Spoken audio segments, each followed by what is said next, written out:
Now, after knowing about these three documents, that is biodata, resume, and CV, as a fresher, you will be writing CV.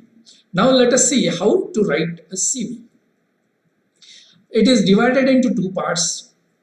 Basically, the classification of the CV layout is done in two ways. One is related to the content, what you will be writing as a content of the CV. The second aspect is visual layout, that is how your document looks. We'll see these two aspects one by one. Let us see first the content layout of the CV. So, what should be the content on the CV document? It should have the personal information and personal profile, your education details, innovative projects which you have developed, skills and achievements, contribution in professional, co-curricular and extracurricular activities, hobbies and interests, and important is references. Let us see one by one these aspects. In the section of personal information, of course, you should write your name, age, gender, and as it is not a biodata, these things should be written in abstract. So, in short, you can write your name, age, and gender. So, no need to write the date of birth and all that unless it is asked. Contact details, address, phone numbers, email ID. Of course, now in these days, you should have separately mention your Skype ID, your WhatsApp number, your Zoom ID, all these other contact details also you should mention. As we have seen earlier, it is not necessary to mention about your all personal details which we have discussed into biodata, but these details are sufficient. Same time, nowadays you should have Skype ID, WhatsApp contact, because many of the interviews will be conducted on Skype ID, WhatsApp ID, and on Zoom. So, your contact details related to these things. Of course, there can be other platforms also like Google Meet and Microsoft Teams. So, you will be getting the meeting invite or interview invite on your email ID. These platforms should be available on your device, which you will be using for interviews. These days, interviews may not be or not necessarily be carried out in person. It can be carried out remotely on video interviews with Skype, video interviews with WhatsApp, or video interviews with Zoom meeting. You should be prepared yourself for these kind of the platforms also. A personal profile, when you are writing it, so you should start with a profile statement that outlines your skills, abilities. It is an overview of what you can offer to the employer and the organization as a whole. So, mention your objectives and goals for your life. Next section, we'll see the education part. Write details from 10th standard onward in reverse chronological order. So, graduation, if you are doing, then write about the graduation.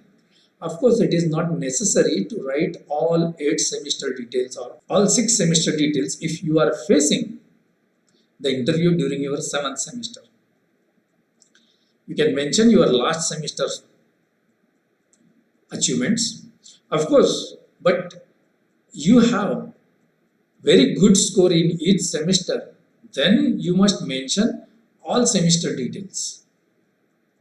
Then your diploma if you have completed one, or 12th standard your details, and then 10th standard details. That should be written in education part. Mention college or university name properly. I am saying university name means it is happening that these days many of the private or deemed universities are coming up, so students are learning into that, so it is necessary to mention the name of the university also. If students are graduating from affiliated colleges, mention the name of the college. Whatever it is, name of the college or name of the university, you mention the full name of the college or full name of the university Here, try to avoid the abbreviations because you may be very much comfortable with the abbreviations, but the person looking at your CV may be sitting in Bengaluru, maybe sitting in Delhi, maybe sitting in Mumbai, or maybe sitting in US, may not be aware about the organizations through these abbreviations. So mention the full name of the college or the university where from you are educated. It is necessary that you should highlight distinctions if you got any during your education. If you got any talent scholarship, you mention that here. Also mention plan to pursue education further. So the organization will come to know that you are having interest of learning further. So it can be learning of formal education, maybe ME or MTech or MS. As well, you can learn the professional courses of different companies. So this is giving the indication to the recruiter or to the organization that yes, you are not tired of learning further. In this section, we'll see what should be written in innovative projects developed. So in this section, you mention all your technical contribution. What technical development you have done. This technical development may be in the form of academic projects, or you may have developed a software or a project or a website for some event management. Event management means the event or activities which are carried out in your institute, in your college, like cultural activities or technical festivals where you have developed an application or where you have developed a website for other student to register for the particular event, other student to submit the papers for review for this event. So likewise, whatever your contribution, you have to mention it here. Your participation for projects, design, paper presentation competitions or different hackathons at intercollegiate level, inter-university level, state level, national level should be mentioned. That means now if you are in first year or in second year, you should plan these activities and participate in these kind of the activities. These days, some companies are also conducting some competitions. So it is better that we should participate in these activities. Two things will happen with this participation. One is your confidence level will be get boosted that yes, you can participate and you can do these things. And second is by participating in these type of the competitions, you will come to know where you stand, where others are standing and what others are doing, so that you can think about yourself and you can plan that what further development you have to do in acquiring technical skills, presentation skills likewise. You mentioned whatever seminars you have delivered, whatever workshops you have conducted. So when you are in third year, you carry out different workshops for first year student and second year students. You learn some new technology and try to teach that technology to first year student and second year student. Learn new software and conduct workshop, 1 day workshop, 2 day workshop for your juniors. This will also help in two ways. One is whatever you have learned, that knowledge will be get sharpened. And second is your personality development skills will be get improved. Your presentation skills will be get improved. So this way you should write this section. Now into the section of skills and achievements, you mention skills developed, training courses you have attended. During your college days, during your learning time, you must have undergone different software platforms or different technologies or different techniques into your domain. It can be a civil engineering domain, it can be mechanical engineering domain. You must have acquired the skills. You must have acquired the recent technological related developments into that particular field. You mention all these things. If you have undergone the national or international certifications, you mention those things. The certifications offered by the professional companies, it can be certifications related to civil engineering, related to mechanical engineering, or related to the IT professionals. Those things should be mentioned. If you have undergone the NPTEL courses, it is necessary to mention all those courses here. Then whatever awards or rewards you have received during your graduation studies, you must be awarded as a best student, you must be awarded as a topper in the class, you must have been rewarded something for your social contribution. All those things should be mentioned here. So whatever recognition which you have received for your work, you mention here. Mention all scholarships which you have received here. Of course, these scholarships are related to the talent. Maybe NTS or Kishore Vaigyanik or any other meritorious scholarship which you have received. You mention it here. If you have participated in community services activities, it is indication that you are a good team player. So now if you are studying in first year or second year, plan your activities, participate in community services also. So which will give you the sense of society, that what are your responsibilities towards the society, and automatically when you are working in a team, you will be good team player. Every award received after the age of 15 years, you mention that here, so that the recruiter will come to know your abilities. Next section is hobbies and interest. Why it is necessary to mention the hobbies and interest? What is that important? Let us see. Hobbies or even interest is a reflection of personality. What kind of personality you are will be get reflected into hobbies.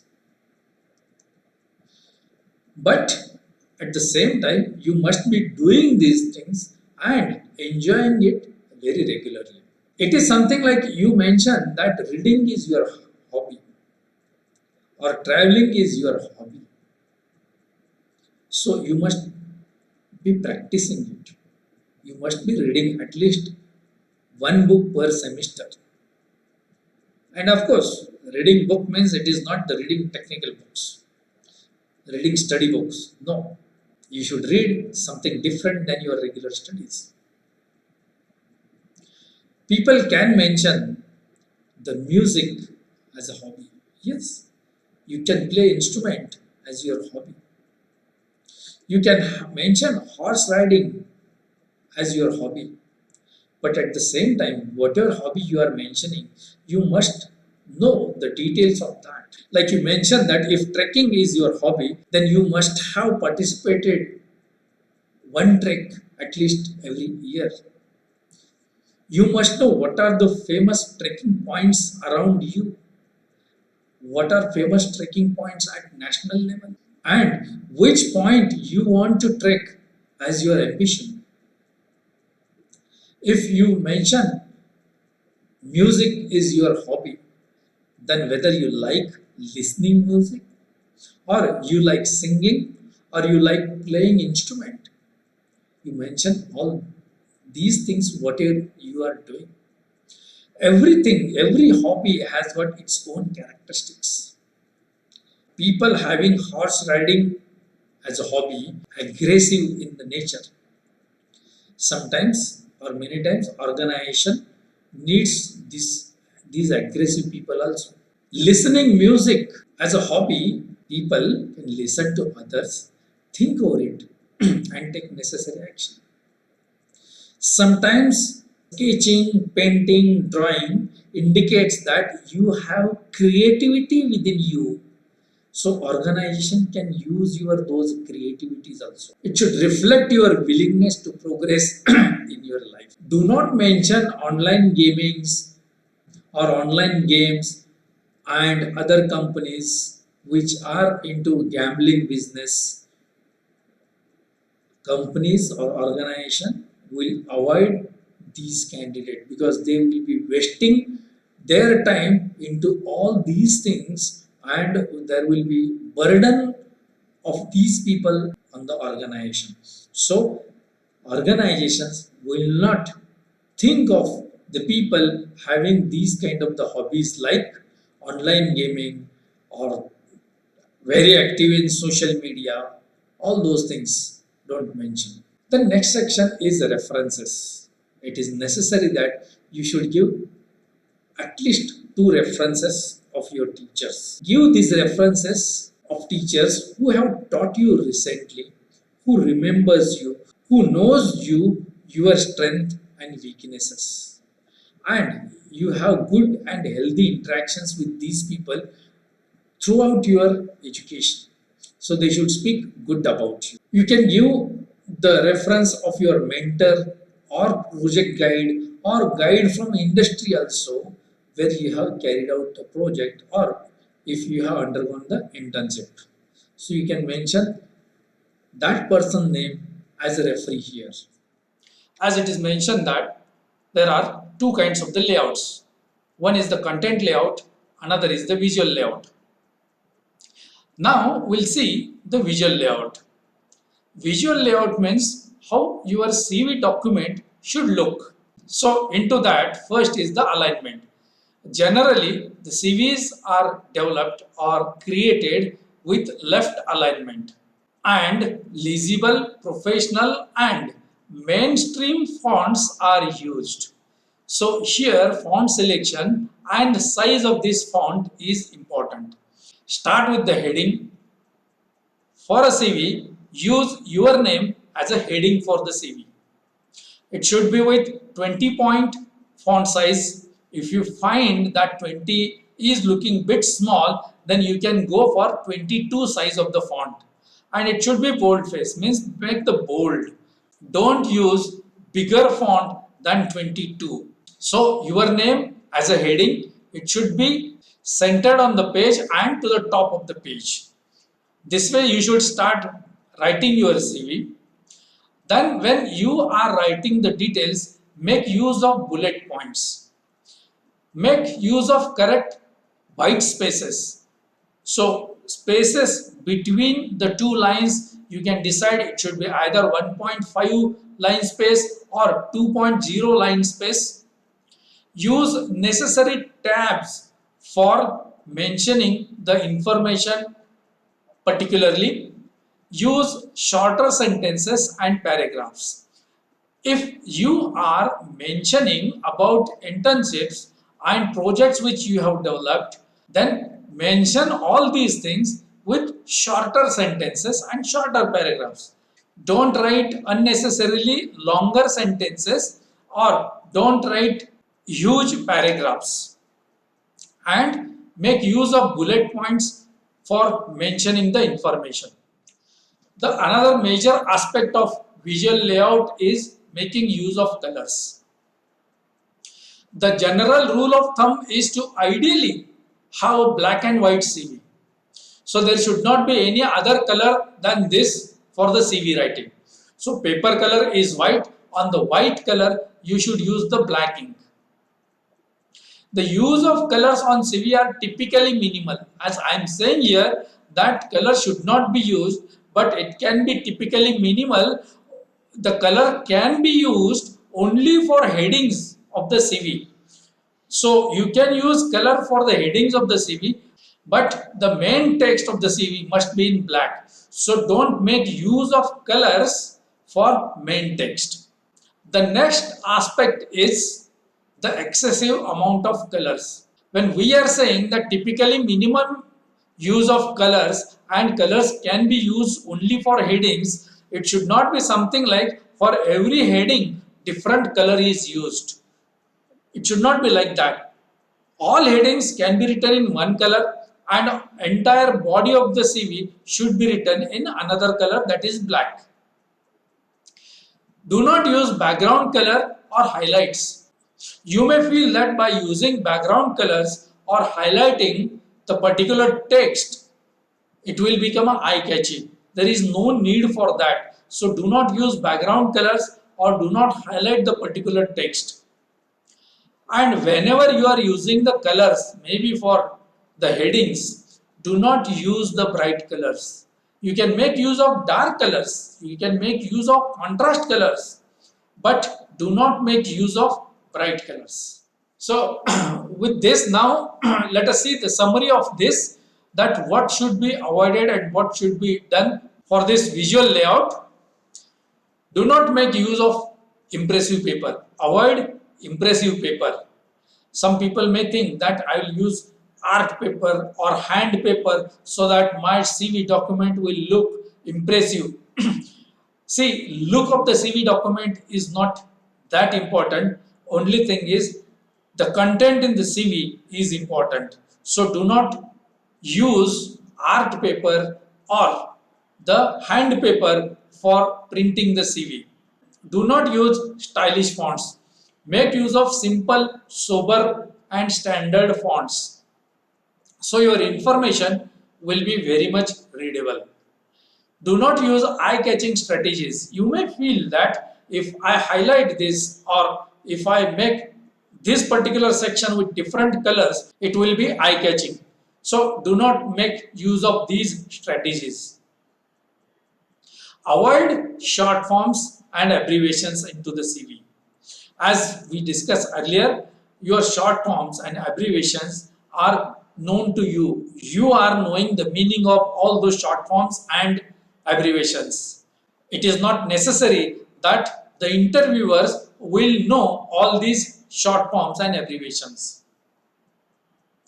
Another important thing is do not give false information. Whatever you have done as a student life, you mention only those things into the CV. Do not mention the things which you have not done as a done. So avoid false information. What you should emphasize, write the things which will reflect your deep technical accomplishments so that interviewer will come to know that you are technically strong person. Mention your distinctions and awards so your achievements will be get reflected. Mention the activities where you have played the leadership role and publications which will again part of technical accomplishment. Mention all these things into the CV. In this section, we have seen two layouts of the CV. One is the content layout, which is managing the content. Another is a visual layout, which is managing the look and feel of the CV. Now, in the next video, we'll see some sample CVs. What are different mistakes students are doing in writing the CVs and how to avoid these mistakes so that your CV will become a perfect document.